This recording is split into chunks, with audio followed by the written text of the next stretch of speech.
Hey, ladies and gentlemen, it's your favorite trainer coming to you straight out of Austin, Texas, directly from Bear Creek Performance Training. I'm Coach O, and I want to talk especially to those of you today who have knee issues, okay?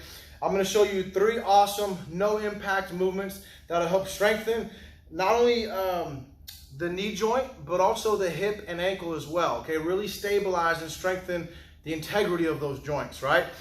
The likelihood that your knee problems were caused from the source being your knee is slim to none, okay? 9 times out of 10 when you have knee issues, the root cause, the catalyst to that was some type of hip dysfunction.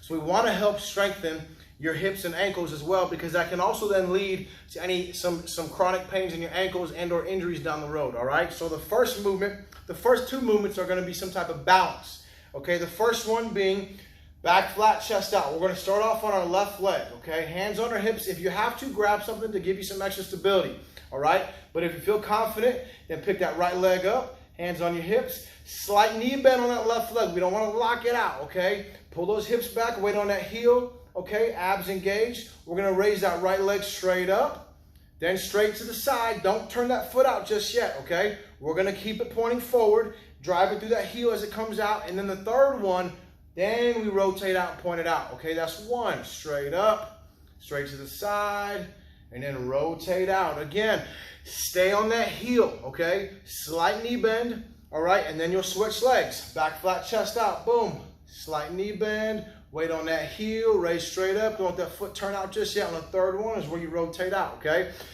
So we're balancing on our left leg first, okay? And then we went to our right leg, okay? Now we're gonna balance again on our left leg, go back to that first leg that you balanced on, okay? And we're gonna do a straight leg, single leg floor touch, straight leg, a single leg deadlift, okay? Again, back flat, chest out. We're gonna hinge at the hips, pull our hips back, weight on this heel. Right leg is up. I'm gonna reach down towards the ground without letting my shoulder roll forward, without letting my back round, okay? All I wanna focus on, I don't necessarily have to touch the floor, okay? Once I feel this hamstring back here, feel a good pull and stretch in that, then I'm gonna drive back through that heel, firing that glute as I come up, okay? So for me, I'm not super flexible, so it's gonna be a small range of motion. Boom, I'm feeling that good pull back there. I'm driving through that heel, now I'm coming back up, okay? Notice also, as I go back, that back foot isn't turned out. I'm not opening that hip up, okay? It's staying closed. I'm staying even and level with my hips. My shoulders aren't rounding either or dropping, okay? I'm going to do 10 to 15 reps on that side and then switch 10 to 15 on the other, okay? So now back to my right. All right, again, back flat, chest out, hinging at the hips. Feel that good pull in those hamstrings without rounding that spine or those shoulders, keeping it back, okay? So 10 to 15 on each side of the first movement, 10 to 15 on the second movement, and then immediately from there, you're going to grab yourself, a couch, a chair. I got a small plow box behind me. We're going to get our feet right at hip width or just inside hip width with toes pointing forward at 12 o'clock, okay? We're going to stand up tall. We're going to sit directly down without letting our knees cave in, okay? Keep those knees lined up and tracking over your toes. Don't let them knock. Don't let them bow out, all right? Then we're going to drive back up through our heels, okay? Back flat, chest out. I would also like you to, we're going to add something into that. After that, when you come up, boom, give me a calf raise, okay? Come up high on those toes. Now, as you do your calf raise, make sure those ankles don't flare out, okay? Don't roll out.